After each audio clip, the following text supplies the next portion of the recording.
Hello అండి. Welcome back to our channel. నేను మీ అశ్విని. ఈరోజు మన వీడియో వచ్చేసి చాలా ఈజీగా ఎలాంటి చెక్కల మిషన్తో పని లేకుండా అప్పటికప్పుడు పప్పు చెక్కలు ఎలా చేసుకోవాలో చూపిస్తాను. కేవలం బియ్యం పిండితో చాలా అంటే చాలా బాగుంటాయి. ఒక్కసారి మీరు కూడా ట్రై చేసి చూడండి. ముందుగా అయితే ఈ చెక్కల కోసం పెసరపప్పుని నానబెట్టుకున్నాను. ఒక హాఫ్ అన్ అవర్ ముందు నానబెట్టుకుంటే సరిపోతుందండి. మీరు తీసుకునే బియ్యం పిండి క్వాంటిటీని బట్టి నానబెట్టుకోండి. నెక్స్ట్ ఒక మిక్సీ జార్లో అల్లం ముక్కలు వేస్తున్నాను. ఒక 100 గ్రాముల దాకా అల్లాన్ని తీసుకున్నాను. అండ్ ఒక 100 గ్రాములు పచ్చిమిర్చి తీసుకున్నాను. ఒక 2 స్పూన్లు దాకా జీలకర్ర, రుచికి తగ్గట్లుగా ఉప్పు వేసుకోండి. సాల్ట్ అయితే సాల్ట్, కల్లుప్పు అయితే కల్లుప్పు, ఏది కావాలంటే అది వేసుకోవచ్చు. నెక్స్ట్ ఇందులో ఇలా గ్రైండ్ చేసుకున్న తర్వాత ఒక 5 ఉల్లిపాయల్ని ఇలా మీడియం సైజ్ ముక్కలుగా కట్ చేసుకొని వేసుకుంటున్నాను. మీరు తీసుకున్న బియ్యం పిండిని బట్టి ఉల్లిపాయ ముక్కలు వేసుకోండి. నేను 5 కప్పుల బియ్యం పిండి తీసుకుంటున్నాను కాబట్టి 5 ఉల్లిపాయలు తీసుకున్నాను. మొత్తాన్ని ఇలా ఫైన్గా పేస్ట్ లాగా గ్రైండ్ చేసుకొని తీసుకోవాలి. ఇందులో వాటర్ ఏమీ వేయకుండానే గ్రైండ్ చేసుకోండి. నెక్స్ట్ దీన్ని పక్కన పెట్టేసి ఒక మిక్సింగ్ బౌల్ తీసుకొని ఇందులో జల్లెడ తీసుకొని జల్లెడలో పిండి వేసుకొని జల్లించుకుంటున్నాను. ఒక 5 కప్పుల పిండి అయితే తీసుకున్నాను నేను, అంటే సుమారుగా 1 కేజీ బియ్యం పిండి. చూసారు కదా, ఇలా ఒక 5 కప్పుల బియ్యం పిండి అయితే జల్లెడలో వేసుకొని జల్లించుకొని తీసుకోండి.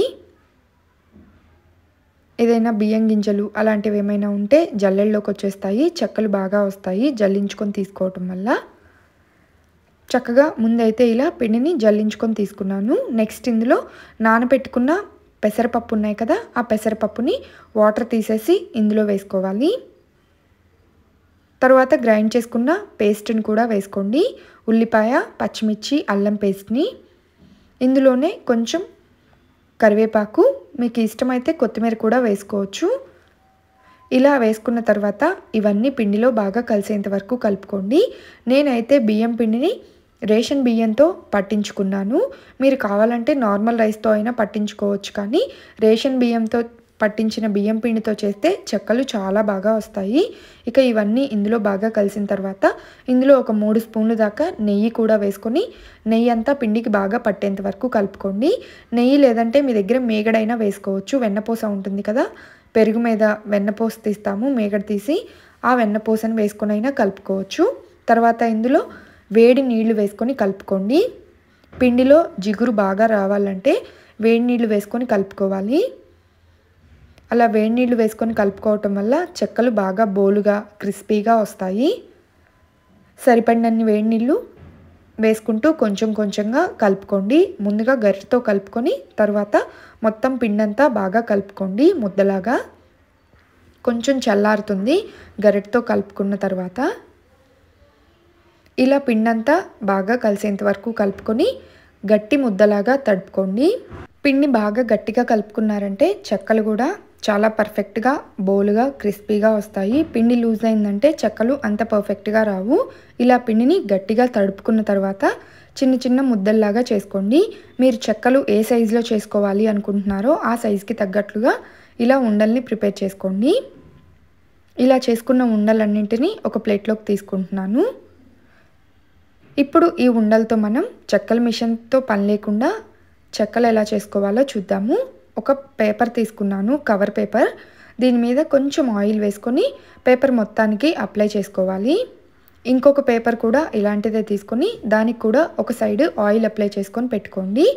నెక్స్ట్ ప్రిపేర్ చేసుకున్న పిండి ముద్దలు ఉన్నాయి కదా, వీటిని పేపర్ మీద సెట్ చేసుకోండి వీడియోలో చూపించిన విధంగా. ఇలా కొంచెం గ్యాప్ ఇచ్చి సెట్ చేసుకొని పైన మరలా ఇంకొక కవర్ పేపర్ పెట్టేసుకొని మీ దగ్గర ఏదైనా బౌల్ కానీ లేదా ఇలాంటి చెంబు కానీ ఉంటే గట్టిగా ప్రెస్ చేశారంటే ఉండ మీద పల్చగా చెక్కలాగా వచ్చేస్తుంది. చూసారు కదా, ఈ విధంగా గట్టిగా ప్రెస్ చేసుకున్నారంటే పల్చగా చెక్కల్లాగా వచ్చేస్తాయి. ఇలా చేస్తే మీకు ఇంట్లో చెక్కల మిషన్తో పని లేకపోయినా సరే ఈజీగా చెక్కల్ని చేసుకోవచ్చు. చాలా పర్ఫెక్ట్గా వస్తాయి. ఇలా చేసుకుంటే మీరు చెక్కలు పల్చగా కావాలంటే పల్చగా ఒత్తుకోవచ్చు, మందంగా కావాలంటే మందంగా అయినా ఒత్తుకోవచ్చు. నేనైతే కాస్త పల్చగానే ఒత్తుతున్నాను. ఇలా ఒక్కొక్క ఉండపై గట్టిగా ప్రెస్ చేస్తూ ఉంటే చెక్కలు అయితే ఈజీగా వచ్చేస్తాయి. తర్వాత పైన పేపర్ తీసేసి ఒక్కొక్క చెక్కని ఆయిల్లో వేసుకొని ఫ్రై చేసుకోవచ్చు.